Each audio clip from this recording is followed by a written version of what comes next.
Audio Jungle.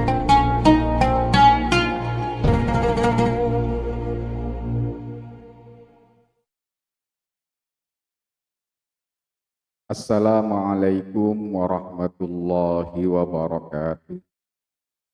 Alhamdulillahi rabbil alamin. Wassalatu wassalamu ala asyrafil anbiya'i wal mursalin. Sayyidina wa maulana Muhammadin wa ala alihi wa sahbihi wa tahirin. Rabbi syrah li sadri wa yassir li amri. Wahlul uqdatam min lisani yafqahu qawli amma. Penyimak kajian Sinau Bareng dimanapun Anda berada, kami mengucapkan selamat datang, selamat berjumpa kembali, selamat bergabung di saluran YouTube kami Zawiyah At-Ta'limiyah dalam acara Sinau Bareng yang pada kesempatan kali ini kita mengkaji kitab hadis yaitu kitab Riyadhus Shalihin. Hadis yang akan kita kaji pada kesempatan kali ini adalah hadis yang ke-8. Baik para hadirin, para pemirsa yang dirahmati Allah, seperti biasa sebelum kita mulai, mari kita sama-sama hadiahkan Al-Fatihah. Kita tujukan kepada baginda Nabi Muhammad sallallahu alaihi wasallam wa ala alihi wa ashabihi wa dzurriyyatihi wa ahli baitihi wa azwajihi wa nisaihi wa jami'il anbiya'i wal mursalin wa nakhususan maulana balian bintalkan sayyidina wa jami'il malaikatil muqarrabin salawatullah salamuhu alaihi wa alaihi wa ila jami'il aimatil mujtahidin wa muqallidihim fid din wal ulama'il amilin wal mukhtasin wal musannifin wal muhaddits wal qurra'i wal mufassirin wasadati sufiyyati wal muhaddiqin wa awliya'il kauni ajma'in wa maulana awwalus sufiyin sayyidina Wais al-Qarani wa maulana al-Imam Muhammad bin Idris Syafi'i wal Imam Abi Hanifah wal Imam Malik bin Anas wal Imam bin Hanbal wa hujjatil Islam al-Imam bin Hamid Muhammad bin Muhammad Al-Ghazali Sultanil Awliya Syahidil Qadir Al-Jilani Qaddasasi Rawana wa Radharihah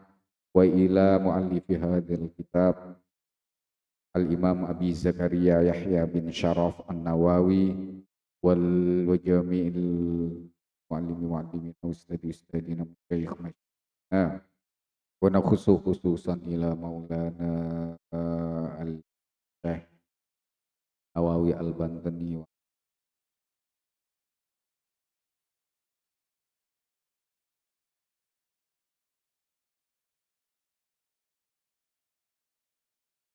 bihim wa bu'him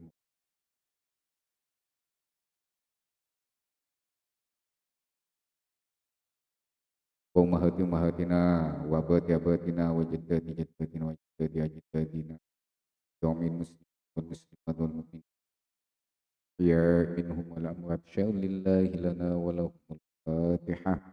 A'udzu billahi minasyaitonir rajim. Bismillahirrahmanirrahim. Alhamdulillahi rabbil alamin. Arrahmanir rahim. Maliki yaumiddin. Iyyaka na'budu wa iyyaka nasta'in. Ihdinas siratal mustaqim. Siratal ladzina an'amta 'alaihim ghairil maghdubi 'alaihim waladdallin. Ighfir li wa liwalidayya amin. Bismillahirrahmanirrahim. Qala al-musannif ay al-imam Abi Zakaria Yahya bin Syaraf Nawawi rahimahullahu ta'ala wa nafa'ana bihi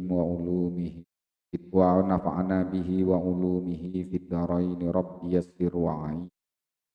Wa an Abi Musa Abdullah bin Qais al-Asy'ari radhiyallahu anhu qala su'ila Rasulullah sallallahu alaihi wasallam anir rijali yuqatilu syaja'atan wa yuqatilu hamiyatan wa yuqatilu riya'an Ayyu dzalika fi sabilillah?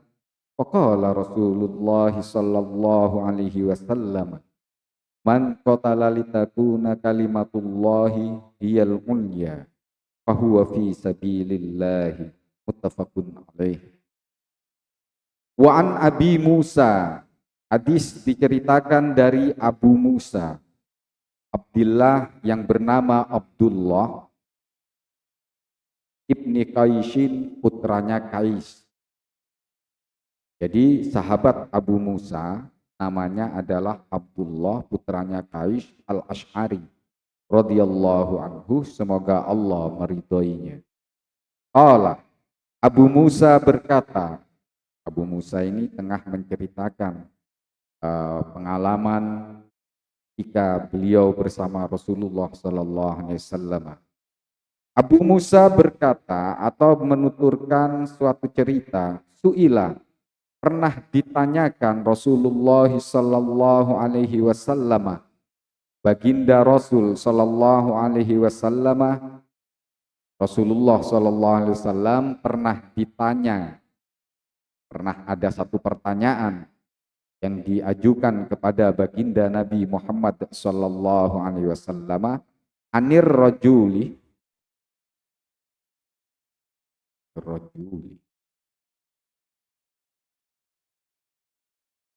anir rajuli, tentang seseorang anir rajuli tentang seseorang yuqatilu, yang ia berperang, tapi berperangnya syaja'atan, menunjukkan keberaniannya, keheroikannya. Wa yuqatilu, dan juga ditanyakan kepada Rasulullah tentang seseorang yang berperang hamiyatan, karena fanatisme buta, dan juga dimaknai karena semangat yang berlebihan sehingga melahirkan satu sikap fanatis. Wa yuqatilu, dan juga ditanyakan tentang seseorang yang berperang tapi berperangnya tadi riyaan, karena pamer, karena unjuk kebolehan. Ini letak pertanyaannya, mahallul istifhamnya. Ayyu dzalika fi sabilillah, mana di antara mereka bertiga fi sabilillahi, yang masuk dalam golongan orang yang berjuang di jalan Allah. Jadi sahabat Abu Musa ini bercerita bahwa dulu ketika beliau bersama Rasulullah pernah ditanyakan tentang orang yang berperang yang menunjukkan keberaniannya, dan juga orang yang berperang yang karena didasari fanatisme, didasari dendam kesukuan atau golongan, fanatisme buta. Wa yuqatilu riya'an, dan juga tentang orang yang berperang karena riya, karena pamer. Ayyudzalika fi sabilillah, mana di antara ketiga kelompok atau ketiga orang ini ya Rasulullah yang masuk dalam golongan orang yang berjuang di jalan Allah? Pertanyaan. Sebelum saya lanjutkan, saya akan sedikit bercerita tentang sahabat yang bernama Abdullah bin Qais al-Ash'ari, yang lebih dikenal dengan Abu Musa al-Ash'ari. Abu Musa al-Ash'ari ini berasal dari Yaman, Abdurrahmud. Beliau di Yaman adalah salah satu tokoh di daerah beliau, yaitu di Yaman. Beliau ini termasuk salah satu tokoh yang beliau lahir di lahir 21 tahun sebelum hijrah. Sebelum hijrahnya Nabi, beliau lahir tepatnya tahun 600 Masehi. Sahabat Abu Musa ini mempunyai beberapa keistimewaan. Salah satunya, beliau mempunyai suara yang sangat merdu ketika membacakan ayat-ayat suci Al-Quran. Sehingga baginda Nabi Muhammad sallallahu alaihi wasallam memuji suara beliau merdu selayaknya suara Nabi Daud alaihi salatu wassalam. Dan juga beliau, keistimewaan beliau berikutnya, beliau pernah didoakan oleh baginda Nabi Muhammad sallallahu alaihi wasallam. Beliau dimintakan ampunan oleh baginda Nabi di dalam doanya, dan beliau dimohonkan kepada Allah oleh baginda Nabi agar mendapat tempat yang mulia kelak di akhirat nanti. Jadi kisah awal keislaman sahabat Abi Musa ketika Rasulullah telah memproklamirkan bahwa ia diangkat menjadi seorang utusan oleh Allah Subhanahu wa taala, tersiar kabar sampai ke daerah Yaman. Sehingga terdengar oleh sahabat Abu Musa Al-Asy'ari ini, lalu beliau mendatangi Rasulullah. Rasulullah didatangi oleh sahabat Al-Asy'ari, beliau mengajak satu kabilah, satu rombongan menghadap Rasulullah Sallallahu Alaihi Wasallam, menanyakan langsung, apakah Rasulullah itu betul-betul Nabi? Jelaskan oleh baginda Nabi, lalu beliau menyatakan beriman kepada baginda Nabi Muhammad Sallallahu Alaihi Wasallam dan mengucapkan dua kalimat syahadat. Ketika beliau sampai bertemu Rasulullah Shallallahu Alaihi Wasallam dan para sahabat yang lain, Abu Musa ini menjabat tangan baginda Nabi dan para sahabat yang lain satu persatu, sehingga para ulama mencatat bahwa yang mentradisikan musafahah berjabat tangan adalah sahabat Abu Musa, sehingga menjadi tradisi sampai sekarang ketika kita bertemu dengan saudara kita yang lain, kita menjabat tangan. Ini satu tradisi yang ditinggalkan oleh sahabat Abu Musa Al-Asy'ari, sehingga menjadi tradisi yang baik dan menjadi amal jariah bagi beliau. Karena ma'ustunnah, sesuatu yang ditinggalkan jejak-jejaknya, yang menjadi tradisi-tradisi kebaikan. Nah, sahabat Abu Musa ini menceritakan satu hadis bahwa dahulu Rasulullah pernah ditanyakan tentang tiga kriteria orang ini. Yang pertama, apakah orang yang berjuang karena didasari keberanian belaka, bonek, orientasinya dia hanya berani, yang penting wani, yaitu bonek. Dan juga orang yang berperang karena fanatisme buta, sehingga melahirkan dendam. Dan juga orang yang berperang karena menunjukkan kebolehannya, pamer. Nah, di antara tiga orang ini, ditanyakan kepada Rasulullah, mana yang masuk dalam golongan orang yang berjuang di jalan Allah? Di syarah Riyadhus Shalihin, yaitu di kitab Nuzhatul Muttaqin, dijelaskan orang yang bertanya itu bernama Lahik bin Bomroh Al-Bahili. Nah, Al-Bahili ini bertanya kepada Rasulullah, di antara tiga orang ini mana yang disebut atau masuk dalam kategori orang yang berjuang di jalan Allah? Pertanyaan yang diajukan dan baginda Nabi Muhammad Sallallahu Alaihi Wasallam. Jadi para sahabat dahulu itu kalau ada yang mengganjal dalam hatinya, para sahabat itu bertanya langsung kepada Rasulullah Sallallahu Alaihi Wasallam, seperti yang diceritakan oleh Abu Musa ini, bahwa ada sahabat yang bertanya tentang kriteria orang yang masuk dalam berjuang di jalan Allah. Di dahulu di era peperangan. Jadi walaupun hadisnya ini redaksinya menceritakan tentang peperangan, tapi bukan berarti yang dimaksud berjuang di jalan Allah itu hanya sebatas dalam medan perang. Tidak begitu. Walaupun ketika hadis ini turun, ketika itu era di mana umat Islam oleh Allah diperintah untuk melawan, untuk berperang.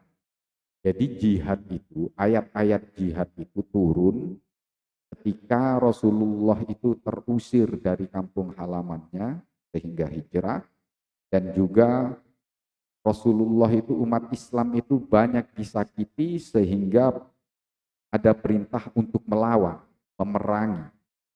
Jadi tidak ada istilah umat Islam memerangi yang sesuai syariat, ya, memerangi bangsa lain atau orang yang berkeyakinan yang lain yang sebelumnya tanpa ada gara-gara, tanpa diperangi terlebih dahulu, itu tidak ada, tidak dibenarkan oleh syariat.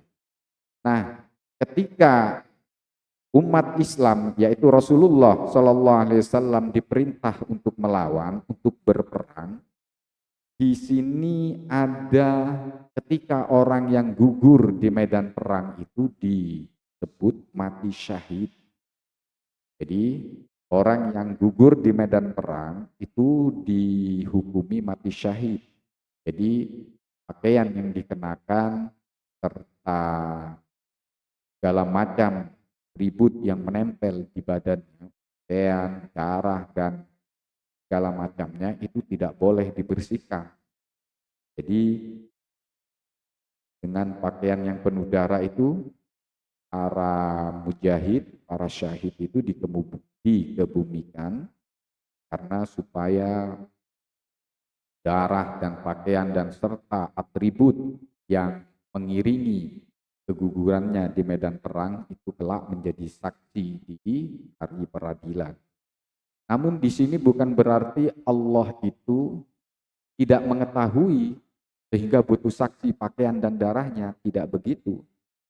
Karena menunjukkan bahwa orang yang mati syahid itu darah, tiap tetesan darah dan sayatan luka-luka yang ia terima dan darah yang mengucur ke bumi Allah ini itu semua bersaksi.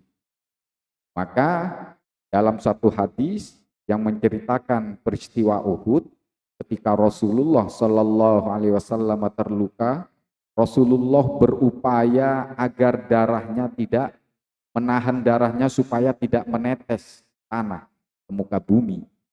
Karena ketika darah Rasulullah menetes ke muka bumi, maka malaikat yang ada di muka bumi itu tidak terima dan bencana besar akan terjadi. Nah, ini tidak diinginkan oleh Rasulullah.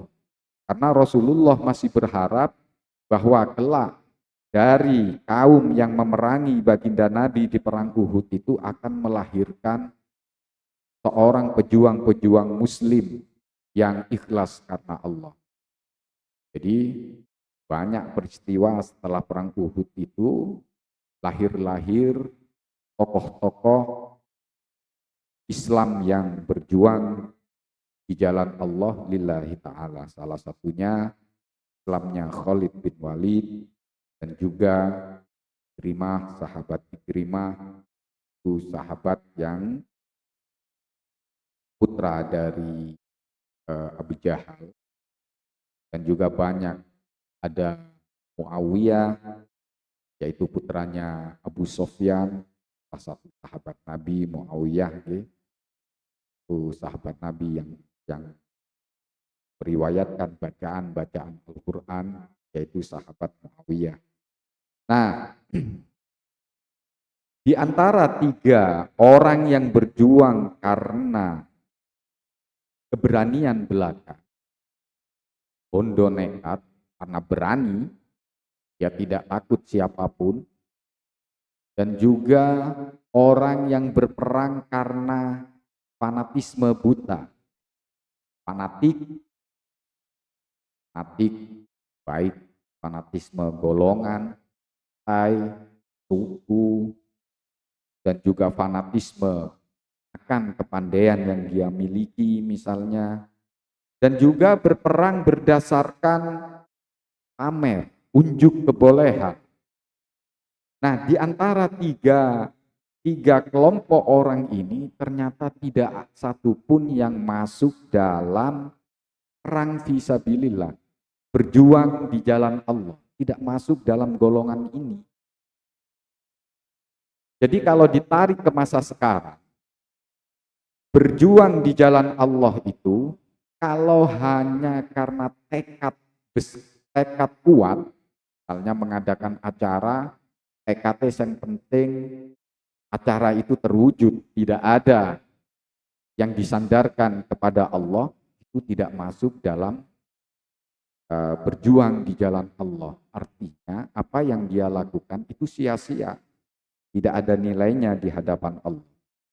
Dan juga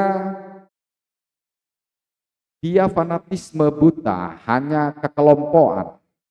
Misalnya satu golongan, karena bangga dengan golongannya, fanatik dengan golongannya, sehingga dia mengadakan acara, tujuannya hanya ingin menonjolkan golongannya.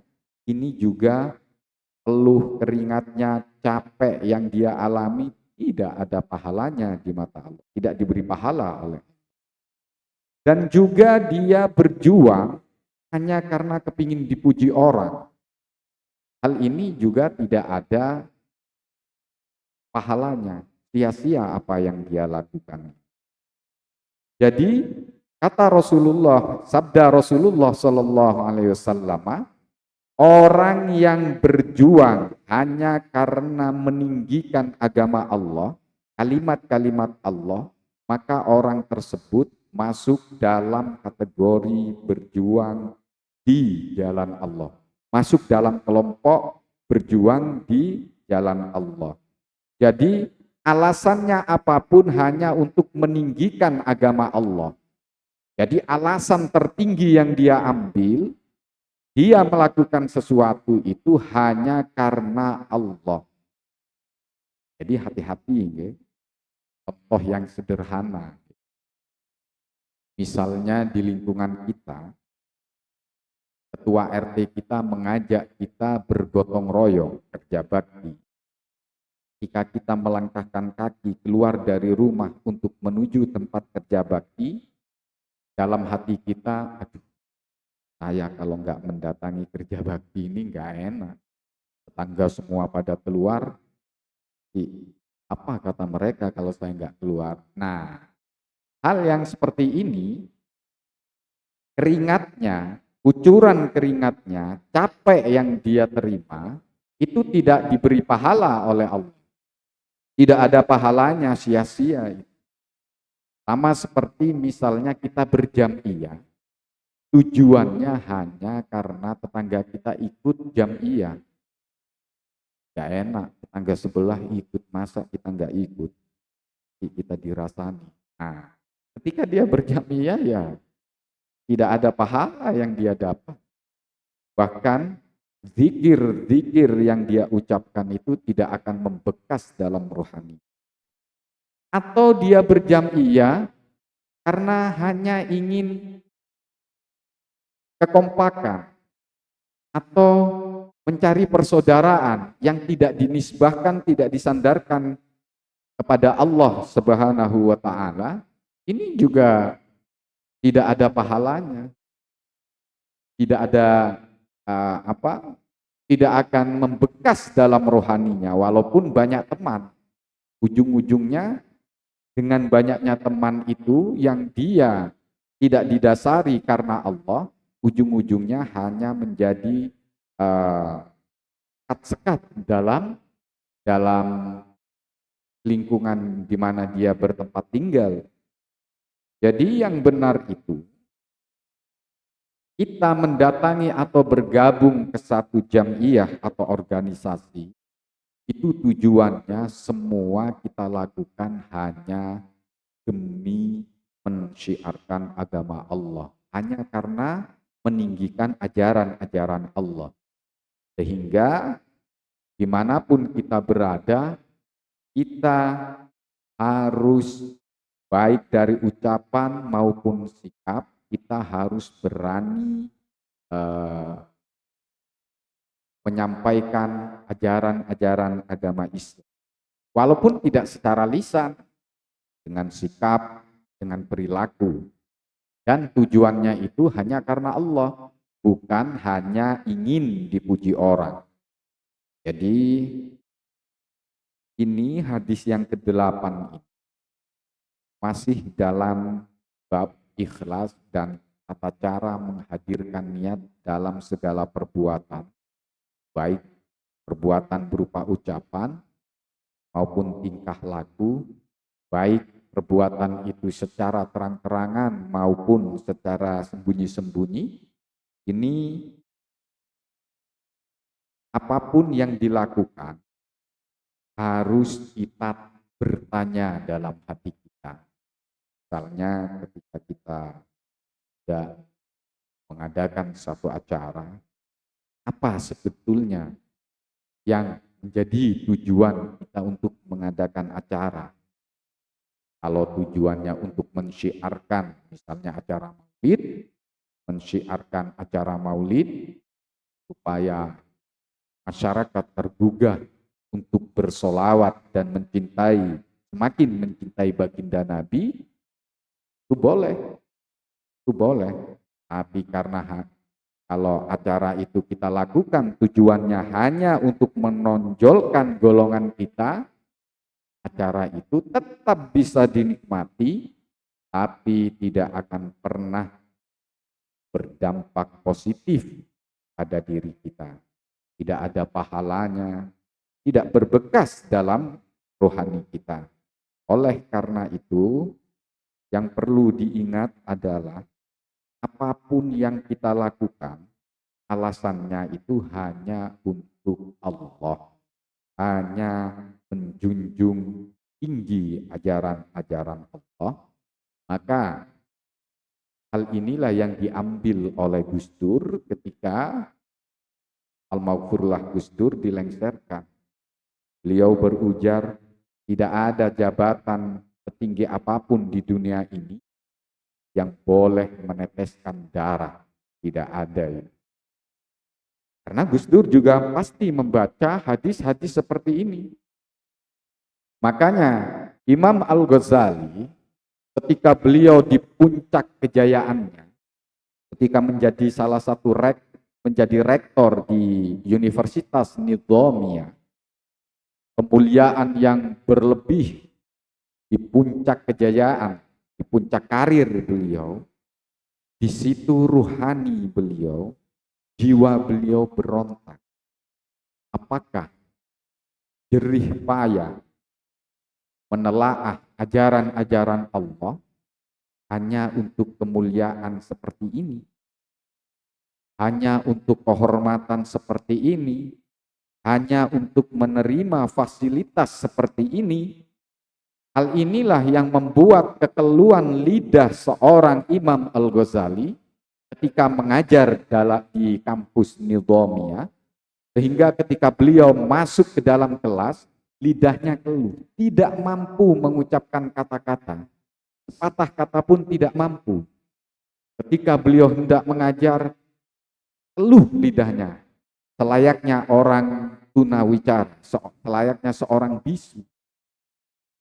Nah, ketika kekakuan lidah yang seperti ini, kekeringan rohani yang dialami oleh Hujjatul Islam yaitu Imam Al-Ghazali, beliau bertahun beruzlah menuju daerah Syam, Palestina, Yordania. Beliau juga bersolawat di menara Masjidil Aqsa, sehingga di pengembaraan rohaninya beliau menulis satu buku, satu kitab yang sangat luar biasa dampaknya kitab ini, yaitu kitab Ihya Ulumuddin. Jadi ketika kitab Ihya Ulumuddin ini berhasil dibukukan, bukan tidak ada tantangan, Pak. Banyak yang mencela Imam Al-Ghazali, bahkan tidak sedikit yang mengkafirkan Imam Al-Ghazali karena dituduh dalam hadisnya banyak hadis yang palsu. Walaupun di kemudian ada seorang sayyid, yaitu Sayyid Az-Zabidi, mensyarah kitab Ihya yang dinamai kitabnya Ithafus Sa'adah, Ithaf, mensyarah kitab Ihya. Di situ beliau menelaah kembali hadis-hadis yang ada di dalam kitab Ihya. Di situ tidak ada yang palsu. Tidak ada, Pak, yang seininya dhaif. Jadi tidak ada yang palsu. Silahkan Anda simak, itu buka di ya Sayyid Az-Zabidi Al-Muqtadah. Jadi ketika kita misalnya menjadi seorang tokoh di lingkungan kita, ketika banyak penyimpangan-penyimpangan di situ, kita sudah menyampaikan secara lisan misalnya, tapi tetap tidak digubris oleh warga kebanyakan, maka yang perlu kita lakukan yaitu menarik diri dari pergaulan. Sementara kita bertakhonnas, meminimalisir percakapan-percakapan dengan warga sekitar. Apa tujuannya? Supaya tujuan kita tidak mengundat-ngundat, kata orang Jawa, tidak mengungkit-ngungkit kebaikan yang pernah kita lakukan. Kita netralisir jiwa kita tekan ego-ego kita tekan bahwa apa yang kita lakukan, harta yang kita keluarkan di masa lalu, di bulan atau tahun-tahun yang lalu, itu tujuannya hanya karena Allah. Hanya menuruti Allah, bukan menuruti orang manusia-manusia. Karena kalau kita ingin dipuji orang, pasti bisa dipastikan pada akhirnya dia akan menelan hidupnya kekecewaan. Jadi apapun yang kita lakukan itu harus kita orientasikan, kita sandarkan hanya demi Allah, hanya karena Allah. Dan ketika kita bertakhonnas, bertafakur, muhasabah, kenapa lingkungan kita ini seperti ini misalnya? Kenapa pergaulan kita ini seperti ini? Maka kita menarik diri dan bermuhasabah. Yang perlu kita ingat, kita ini wa ma arsalnaka illa balaghul mubin. Kita ini hanya diperintah untuk menyampaikan. Soal digubris, diterima atau tidak, itu urusan Allah. Yang penting kita sudah menyampaikan. Nah, ketika kita menyampaikan sesuatu tidak digubris, maka yang perlu kita sikapi, kita mengikuti cara-cara ulama kita terdahulu, yaitu memilih menarik diri, berkholwat, gak perlu sampai meninggalkan rumah, tinggal diam di dalam rumah, kita bertafakur, merenungi dan memerangi keegoan kita, memerangi mengungkit-ngungkitnya jiwa kita tentang apa yang pernah kita lakukan. Misalnya kita pernah melakukan demi warga, wah itu harus kita buang jauh-jauh. Kita buang jauh-jauh. Makanya oleh Imam Ibnu Athaillah kita setengah dibuli. Bagaimana mungkin kita yang bersedekah ini menuntut pahala, menuntut upah berupa pahala dari Allah.